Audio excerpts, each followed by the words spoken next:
Mes chers concitoyens, chers Belgardaises et chers Belgardais, bonjour. Je tenais par cette petite vidéo à vous souhaiter mes meilleurs vœux pour cette nouvelle année 2023. Tout d'abord, vous dire que 2022 s'est déroulé sous de bons auspices pour Bellegarde. Nous avons engagé beaucoup de travaux, nous avons réalisé pas mal de nos engagements, notamment le premier d'entre tous, c'est l'engagement budgétaire, notamment au niveau des impôts locaux. Nous avons cette année baissé de 5% le taux global de la taxe foncière, qui incluait le taux départemental, soit une baisse de 13,33% de notre part locale municipale.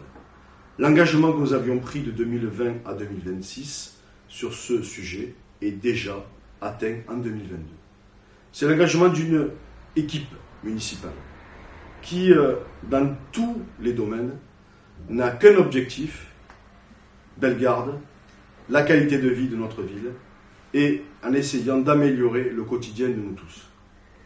Nous n'oublions jamais les gens qui ont des difficultés, les gens aussi qui sont très engagés pour notre ville, les associations, les bénévoles, vous tous les acteurs de la vie locale. Et aussi les commerçants. Nous avons une ville dynamique, avec 2 nouveaux commerces qui s'installent sur notre commune, et je crois qu'il faut non seulement le prendre en compte, mais il faut donner la préférence à notre commerce local. C'est très important pour notre ville. Ça montre aussi que notre ville peut être un village, une ville dynamique autour de nous et qu'elle assure ce pôle d'équilibre territorial sur notre territoire. Bien sûr, des projets qui ont abouti, notamment la traversée de la RD3, c'est-à-dire pour nous la rue de Nîmes jusqu'à la 6113. Nous avons mis en place avec la communauté de communes une voie verte entre Beaucaire et Bellegarde. Nous avons rénové et mis en place une nouvelle aire de camping-car.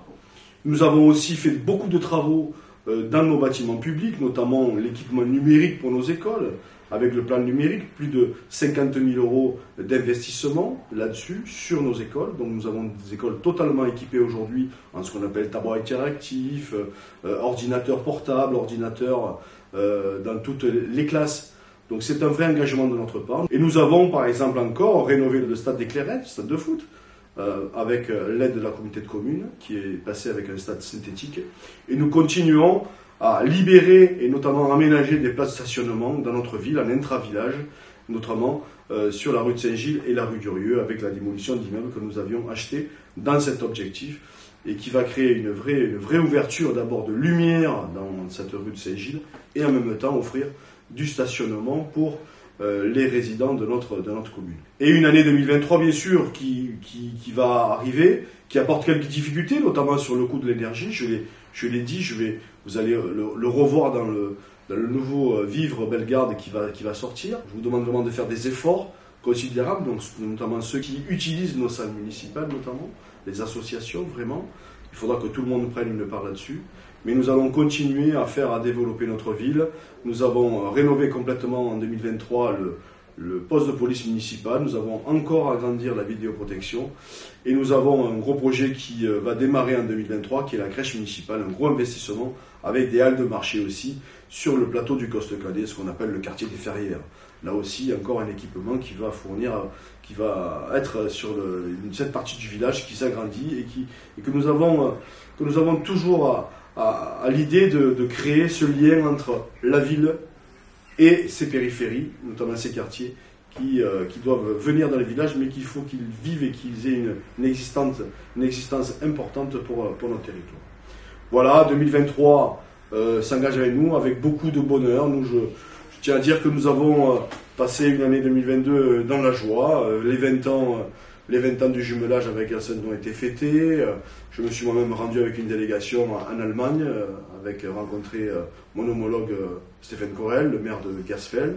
Nous avons réalisé, je crois, de belles fêtes d'octobre dans notre village, avec une jeunesse remarquable qui prend une place importante chez nous à Bellegarde. Mais je dis aussi, il va falloir qu'on gagne le combat d'arrêter les motos et les quads. Et ça, je crois que pour l'année prochaine, la gendarmerie est déjà venue me voir et elle est vraiment très attentive là-dessus. C'est un problème de sécurité tout court. Hein, il faut que, pour que nos fêtes perdurent, pour que nos fêtes se passent dans de bonnes conditions, nous n'avons pas besoin d'un accident, qui entacheraient nos manifestations. Et je sais que la jeunesse est très engagée là-dessus, la jeunesse locale. Il faut maintenant que cette position soit prise en compte par tout le monde et surtout par ceux qui viennent nous visiter. Il faut qu'ils respectent aussi nos traditions, qu'ils respectent aussi nos manifestations. C'est vraiment aujourd'hui pour que demain on ait encore plus de taureaux, qu'on ait encore plus de fêtes pour nos enfants et pour nos jeunes et moins jeunes, parce que bien sûr les moins jeunes participent activement à la fête de notre village. Voilà, une très belle année pour vous, une très belle année 2023 qui va être marquée aussi par une année de responsabilité, vraiment, sur notamment l'énergie. Une année où j'ai une pensée particulière à ceux qui nous ont quittés en 2022. J'ai une pensée particulière aussi à ceux qui souffrent, notamment dans les guerres, qui sont aux portes de notre pays. Mais en tout cas, je crois qu'il faut avoir l'espoir de la paix. Et c'est dans cet espoir de paix que je vous souhaite une très belle année 2023, avec beaucoup de santé, beaucoup de bonheur, entouré de vos proches, entouré de vos familles et de vos amis.